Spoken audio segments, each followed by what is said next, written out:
أعوذ بالله من الشيطان الرجيم. والمحصنات من النساء إلا ما ملكت أيمانكم كتاب الله عليكم، وأحل لكم ما وراء ذلكم أن تبتغوا بأموالكم محسنين غير مسافحين،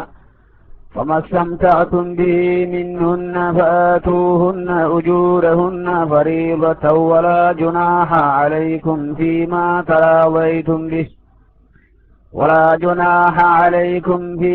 تراضيتم به من بعد الفريضة، إن الله كان عليما حكيما. ومن لم يستطع منكم طولا أن ينكح المحصنات المؤمنات فمما ملكت أيمانكم من فتياتكم المؤمنات، والله أعلم بإيمانكم بعضكم من بعض، فانكحوهن بإذن أهلهن وآتوهن أجورهن بالمعروف محسنات غير مسافحات ولا متخذات أخدان، فإذا أحسن فإن أتين بفاحشة فعليهن نصف ما على المحسنات من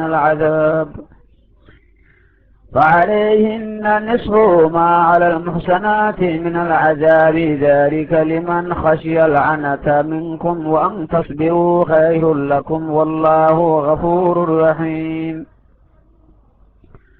يريد الله ليبين لكم ويهديكم سنن الذين من قبلكم ويتوب عليكم، والله عليم حكيم. والله يريد أن يتوب عليكم ويريد الذين يتبعون الشهوات أن تميلوا ميلا عظيما.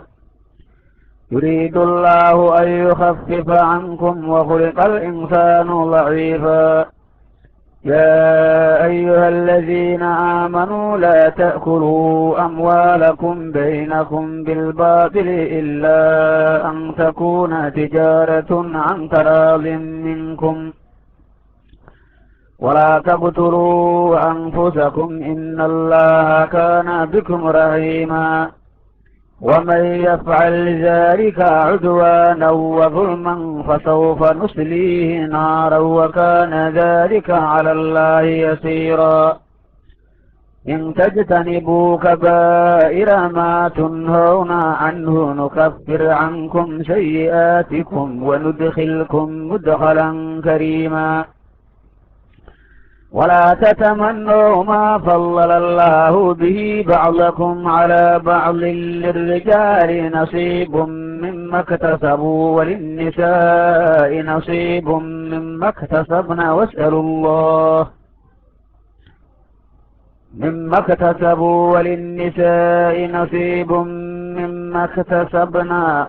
الله من فضله، إن الله كان بكل شيء عليما. ولكل جعلنا مواليا مما ترك الوالدان والأقربون والذين عاقدت أيمانكم فآتوهم نصيبهم، إن الله كان على كل شيء شهيدا. الرجال قوامون على النساء بما فضل الله بعضهم على بعض وبما أنفقوا من أموالهم، فالصالحات قانتات حافظات للغيب بما حفظ الله، واللاتي تخافون نشوزهن فعظوهن واهجروهن في المضاجع واضربوهن فإن أطعنكم فلا تبغوا عليهن سبيلا، إن الله كان عليا كبيرا. وإن خفتم شقاق بينهما فابعثوا حكما من أهله وحكما من أهلها إن يريدا إصلاحا يوفق الله بينهما، إن الله كان عليما خبيرا. واعبدوا الله ولا تشركوا به شيئا وبالوالدين إحسانا وبذي القربى واليتامى والمساكين والجار ذي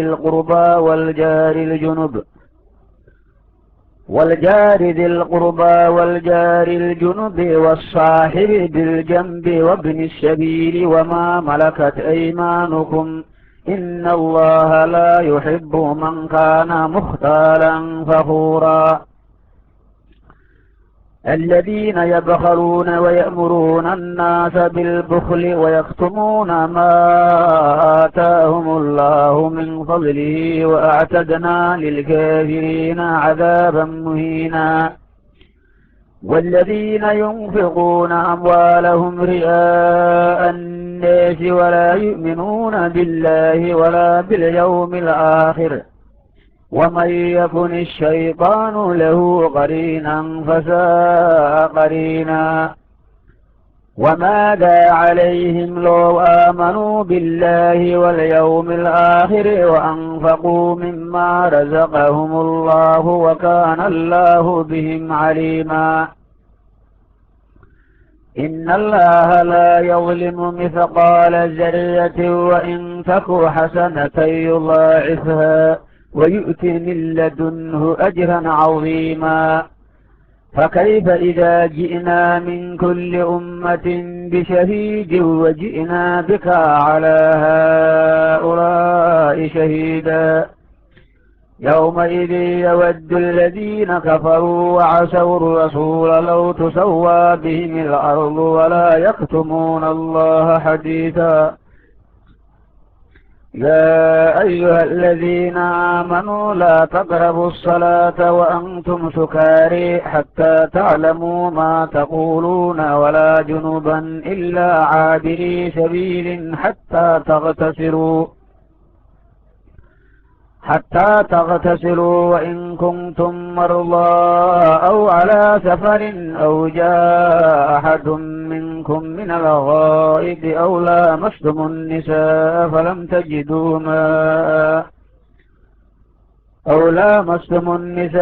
فلم تجدوا ماء فتيمموا سعيدا طيبا فامسحوا بوجوهكم وأيديكم إن الله كان عفوا غفورا ألم تر إلى الذين أوتوا نصيبا من الكتاب يشترون الضلالة ويريدون أن تضلوا السبيل والله أعلم بأعدائكم وكفى بالله وليا وكفى بالله نصيرا من الذين هادوا يحرفون الكلم عن مواضعه ويقولون سمعنا وعصينا واسمع غير مسمع وراعنا ليا بألسنتهم وطعنا في الدين ولو أنهم قالوا سمعنا وأطعنا واسمع وانظرنا لكان خيرا لهم وأقوم ولكن لعنهم الله بكفرهم فلا يؤمنون إلا قليلا يا أيها الذين أوتوا الكتاب آمنوا بما نزلنا مصدقا لما معكم من قبل أن نطمس وجوها فنردها على أدبارها أو نلعنهم كما لعنا أصحاب السبت وكان أمر الله مفعولا إن الله لا يغفر أن يشرك به ويغفر ما دون ذلك لمن يشاء ومن يشرك بالله فقد افترى إثما عظيما ألم تر إلى الذين يزكون أنفسهم بل الله يزكي من يشاء ولا يظلمون فتيلا انظر كيف يفترون على الله الكذب وكفى به إثما مبينا ألم تر إلى الذين أوتوا نصيبا من الكتاب يؤمنون بالجبت والطاغوت ويقولون للذين كفروا هؤلاء أهدى من الذين آمنوا سبيلا أولئك الذين لعنهم الله ومن يلعن الله فلن تجد له نصيرا أم لهم نصيب من الملك فإذا لا يؤتون الناس نقيرا أم يحسدون الناس على ما آتاهم الله من فضله فقد آتينا آل إبراهيم الكتاب والحكمة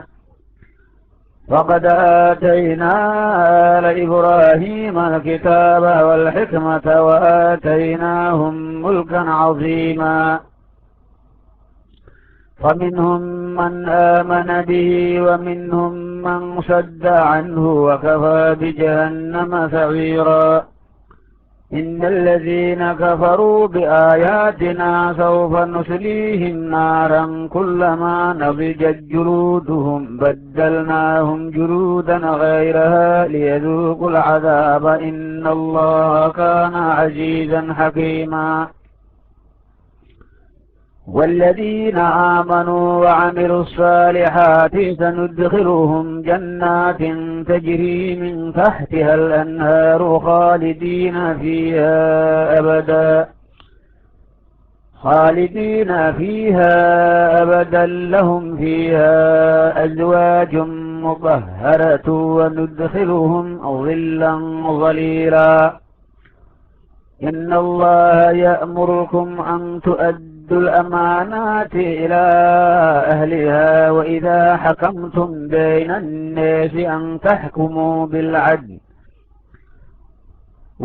حكمتم بين الناس أن تحكموا بالعدل إن الله نعم يعظكم به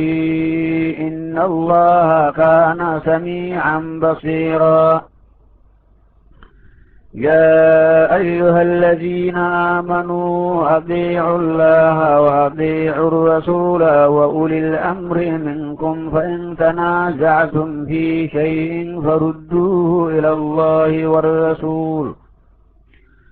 فإن تنازعتم في شيء فردوه إلى الله والرسول إن كنتم تؤمنون بالله واليوم الآخر ذلك خير وأحسن تأويلا ألم تر إلى الذين يزعمون أنهم آمنوا بما أنزل إليك وما أنزل من قبلك يريدون أن يتحاكموا إلى الطاغوت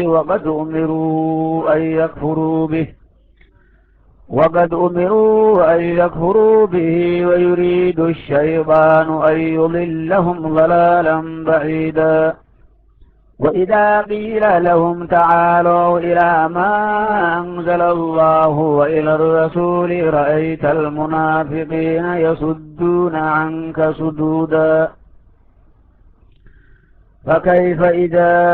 أصابتهم مصيبة بما قدمت أيديهم ثم جاءوك يحلفون بالله إن أردنا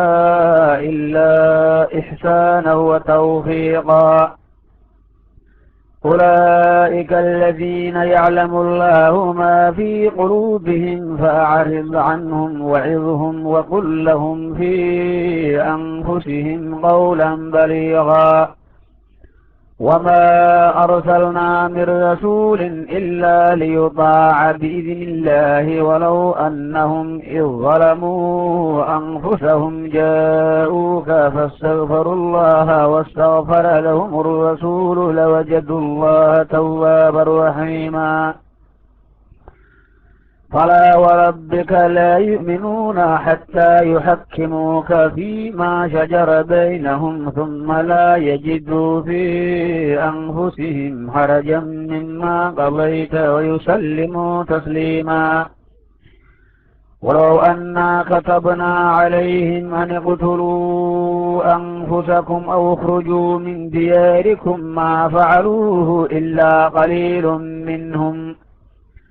ولو أنهم فعلوا ما يوعظون به لكان خيرا لهم وأشد تثبيتا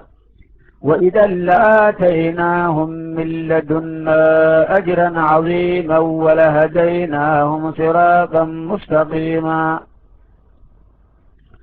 ومن يطع الله والرسول فأولئك مع الذين أنعم الله عليهم من النبيين والصديقين والشهداء والصالحين وحسن أولئك رفيقا ذلك الفضل من الله وكفى بالله عليما يا أيها الذين آمنوا خذوا حذركم فانفروا ثبات أو انفروا جميعا وإن منكم لمن ليبطئن فإن أصابتكم مصيبة قال قد أنعم الله علي إذ لم أكن معهم شهيدا ولئن أصابكم فضل من الله ليقولن كأن لم يكن بينكم وبينه مودة يا ليتني كنت معهم فأفوز فوزا عظيما فليقاتل في سبيل الله الذين يشرون الحياة الدنيا بالآخرة وليقاتل في سبيل الله الذين يشرون الحياة الدنيا بالآخرة ومن يقاتل في سبيل الله فيقتل أو يغلب فسوف نؤتيه أجرا عظيما وما لكم لا تقاتلون في سبيل الله والمستضعفين من الرجال والنساء والولدان الذين يقولون ربنا أخرجنا من هذه القرية الظالم أهلها واجعل لنا من لدنك وليا واجعل لنا من لدنك نصيرا الذين آمنوا يقاتلون في سبيل الله والذين كفروا يقاتلون في سبيل الطاغوت فقاتلوا أولياء الشيطان إن كيد الشيطان كان ضعيفا ألم تر إلى الذين قيل لهم كفوا أيديكم وأقيموا الصلاة وآتوا الزكاة فلما كتب عليهم القتال إذا فريق منهم يخشون الناس كخشية الله أو أشد خشية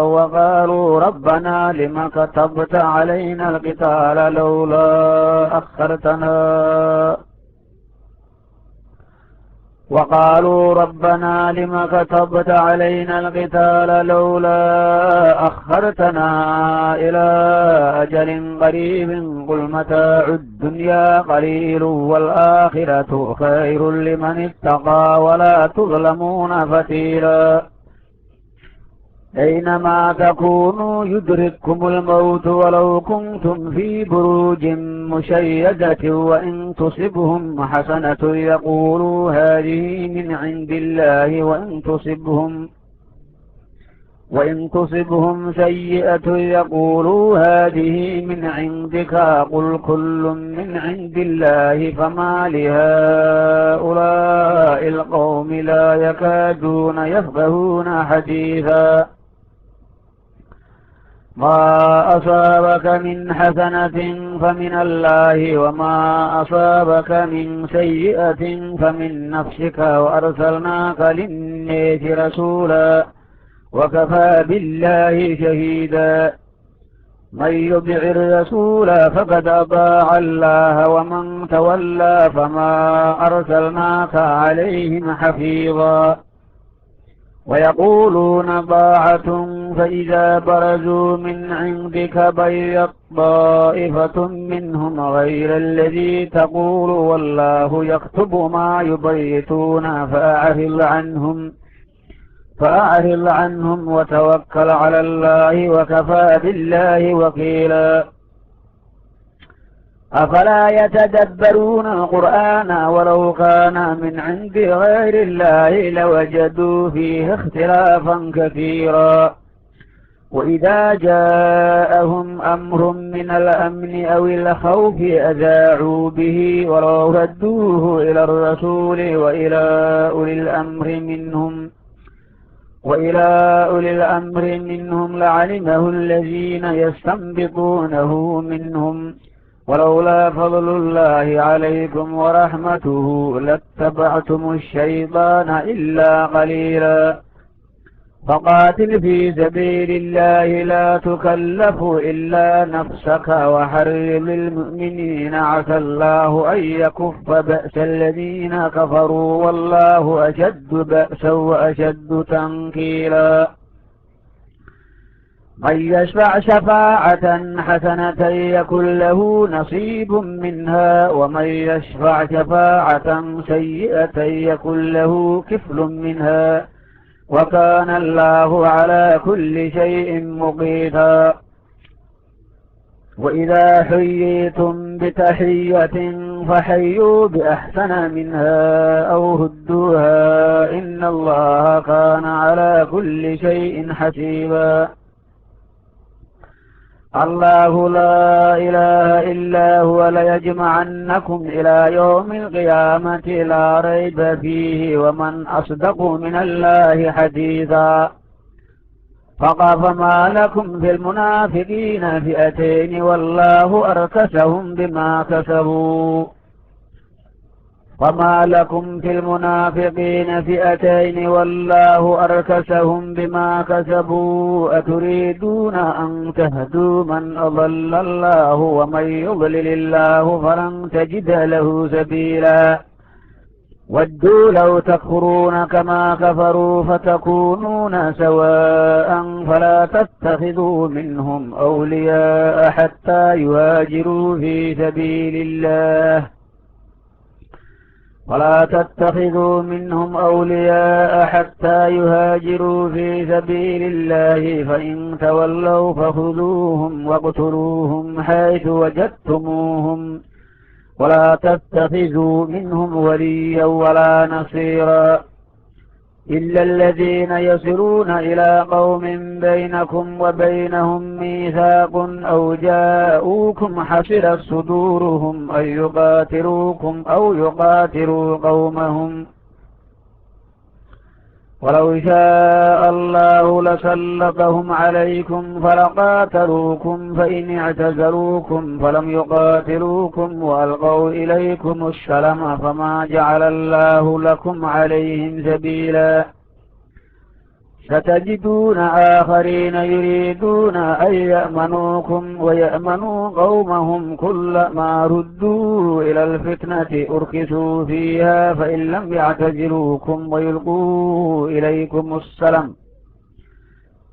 فإن لم يعتزلوكم ويلقوا إليكم السلم ويكفوا أيديهم فخذوهم واقتلوهم حيث ثقفتموهم وأولئكم جعلنا لكم عليهم سلطانا مبينا وما كان لمؤمن أن يقتل مؤمنا إلا خطأ ومن قتل مؤمنا خطأ فتحرير رقبة مؤمنة ودية مسلمة إلى أهله إلا أن يصدقوا فإن كان من قوم عدو لكم وهو مؤمن فتحرير رقبة مؤمنة وإن كان من قوم بينكم وبينهم ميثاق فدية مسلمة إلى أهله وتحرير رقبة مؤمنة فمن لم يجد فصيام شهرين متتابعين توبة من الله وكان الله عليما حكيما ومن يقتل مؤمنا متعمدا فجزاؤه جهنم خالدا فيها وغضب الله عليه ولعنه وأعد له عذابا عظيما يا أيها الذين آمنوا إذا ضربتم في سبيل الله فتبينوا ولا تقولوا لمن ألقى إليكم السلام لست مؤمنا تبتغون عرض الحياة الدنيا فعند الله مغانم كثيرة كذلك كنتم من قبل فمن الله عليكم فتبينوا إن الله كان بما تعملون خبيرا لا يستوي القاعدون من المؤمنين غير أولي الضرر والمجاهدون في سبيل الله بأموالهم وأنفسهم فضل الله المجاهدين بأموالهم وأنفسهم على القاعدين درجة وكلا وعد الله الحسنى وفضل الله المجاهدين على القاعدين أجرا عظيما درجات منه ومغفرة ورحمة وكان الله غفورا رحيما إن الذين توفاهم الملائكة ظالمي أنفسهم قالوا فيما كنتم قالوا كنا مستضعفين في الأرض قالوا ألم تكن أرض الله واسعة فتهاجروا فيها فأولئك مأواهم جهنم وساءت مصيرا إلا المستضعفين من الرجال والنساء والولدان لا يستطيعون حيلة ولا يهتدون سبيلا فأولئك عسى الله أن يعفو عنهم وكان الله عفوا غفورا ومن يهاجر في سبيل الله يجد في الأرض مراغما كثيرا وسعة ومن يخرج من بيته مهاجرا إلى الله ورسوله ثم يدركه الموت فقد وقع أجره على الله وكان الله غفورا رحيما وإذا ضربتم في الأرض فليس عليكم جناح أن تقصروا من الصلاة إن خفتم أن يفتنكم الذين كفروا إن الكافرين كانوا لكم عدوا مبينا وإذا كنت فيهم فأقمت لهم الصلاة فلتقم طائفة منهم معك وليأخذوا أسلحتهم فإذا سجدوا فليكونوا من ورائكم ولتأت طائفة أخرى لم يصلوا فليصلوا معك وليأخذوا حذرهم وأسلحتهم ود الذين كفروا لو تغفلون عن أسلحتكم وأمتعتكم فيميلون عليكم ميلة واحدة ولا جناح عليكم إن كان بكم أذى من مطر أو كنتم مرضى أن تضعوا أسلحتكم وخذوا حذركم إن الله أعد للكافرين عذابا مهينا فإذا قضيتم الصلاة فاذكروا الله قياما وقعودا وعلى جنوبكم فإذا اطمأننتم فأقيموا الصلاة إن الصلاة كانت على المؤمنين كتابا موقوتا ولا تهنوا في ابتغاء القوم إن تكونوا تألمون فإنهم يألمون كما تألمون وترجون من الله ما لا يرجون وكان الله عليما حكيما إنا أنزلنا إليك الكتاب بالحق لتحكم بين الناس بما أريك الله ولا تكن للخائنين خصيما واستغفر الله إن الله كان غفورا رحيما ولا تجادل عن الذين يختانون أنفسهم إن الله لا يحب من كان خوانا أثيما يستخفون من الناس ولا يستخفون من الله وهو معهم إذ يبيتون ما لا يرضى من القول وكان الله بما يعملون محيطا.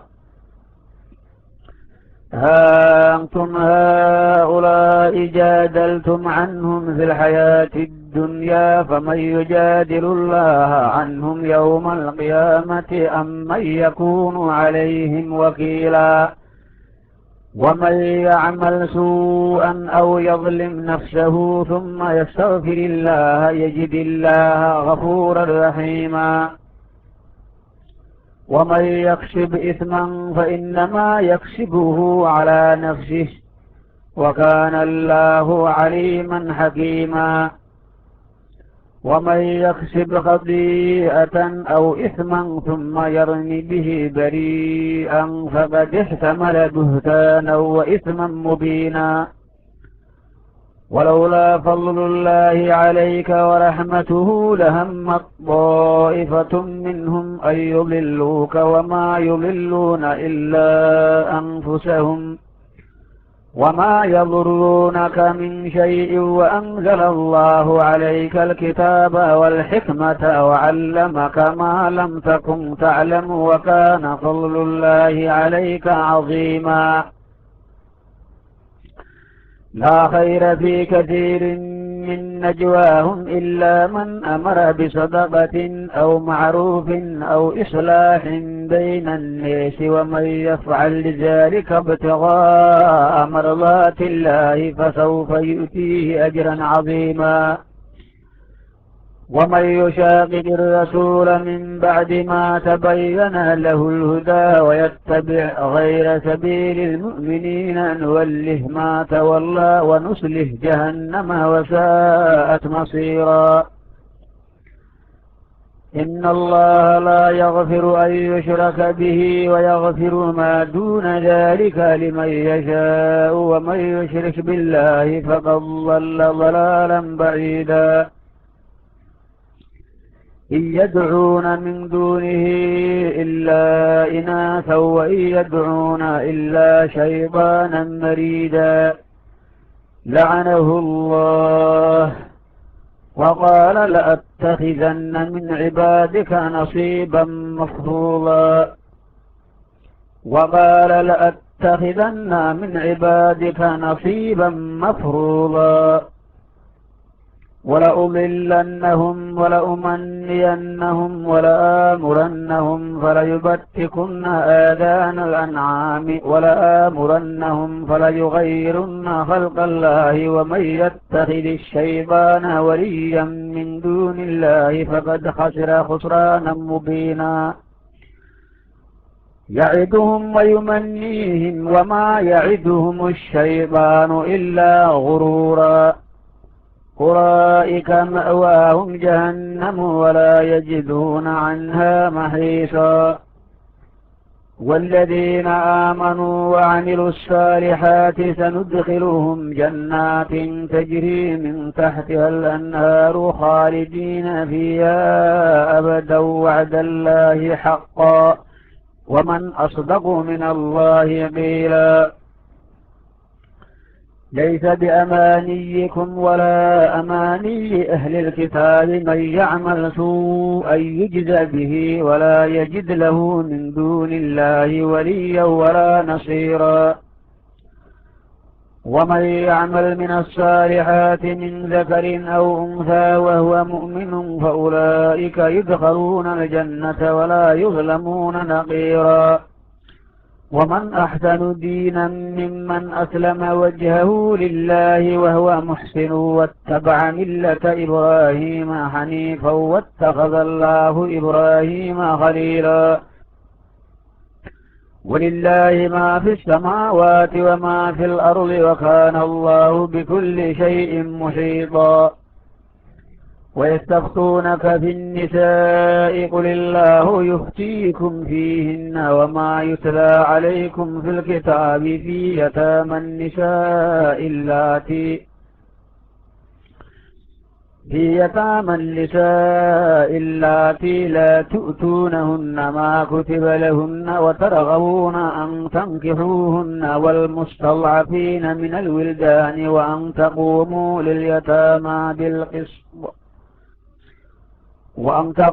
لليتامى بالقسط وما تفعلوا من خير فإن الله كان به عليما. وإن امرأة خافت من بعلها نشوزا أو إعراضا فلا جناح عليهما أن يصالحا بينهما صلحا والصلح خير وأحضرت الأنفس الشح وإن تحسنوا وتتقوا فإن الله كان بما تعملون خبيرا. ولن تستطيعوا أن تعدلوا بين النساء ولو حرصتم فلا تميلوا كل الميل فتذروها كالمعلقة وإن تصلحوا وتتقوا فإن الله كان غفورا رحيما. وإن يتفرقا يغني الله كلا من سعته وكان الله واسعا حكيما. ولله ما في السماوات وما في الأرض ولقد وصينا الذين أوتوا الكتاب من قبلكم وإياكم أن اتقوا الله وإن تكفروا فإن لله ما في السماوات وما في الأرض وكان الله غنيا حميدا. ولله ما في السماوات وما في الأرض وكفى بالله وكيلا. إن يشاء يذهبكم أيها الناس ويأتي بخلق جديد إن يشاء يذهبكم أيها الناس ويأتي بآخرين وكان الله على ذلك قديرا. من كان يريد ثواب الدنيا فعند الله ثواب الدنيا والآخرة وكان الله واسعا حكيما وكان الله سميعا بصيرا. يا أيها الذين آمنوا كونوا قوامين بالقسط شهداء لله ولو على أنفسكم أو الوالدين والأقربين إن يكن غنيا أو فقيرا فالله أولى بهما فلا تتبعوا الهوى أن تعدلوا وإن تلووا أو تعرضوا فإن الله كان بما تعملون خبيرا. يا أيها الذين آمنوا بالله ورسوله والكتاب الذي نزل على رسوله والكتاب الذي أنزل من قبل ومن يكفر بالله وملائكته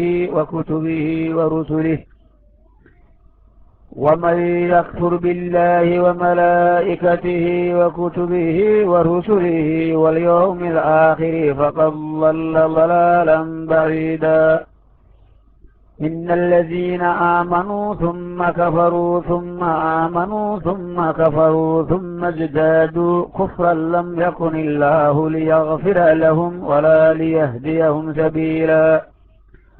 بشر المنافقين بأن لهم عذابا أليما. الذين يتخذون الكافرين أولياء من دون المؤمنين أيبتغون عندهم العزة فإن العزة لله جميعا. وقد نزل عليكم في الكتاب أن إذا سمعتم آيات الله يكفر بها ويستهزأ بها فلا تقعدوا معهم حتى يخوضوا في حديث غيره إنكم إذا مثلهم إن الله جامع المنافقين والكافرين في جهنم جميعا. الذين يتربصون بكم فإن كان لكم فتح من الله قالوا ألم نكن معكم وإن كان للكافرين نصيب قالوا ألم نستحوذ عليكم ونمنعكم من المؤمنين فالله يحكم بينكم يوم القيامة ولن يجعل الله للكافرين على المؤمنين سبيلا. إن المنافقين يخادعون الله وهو خادعهم وإذا قاموا إلى الصلاة قاموا كسالى يراءون الناس ولا يذكرون الله إلا قليلا مذبذبين بين ذلك لا إله هؤلاء ولا إله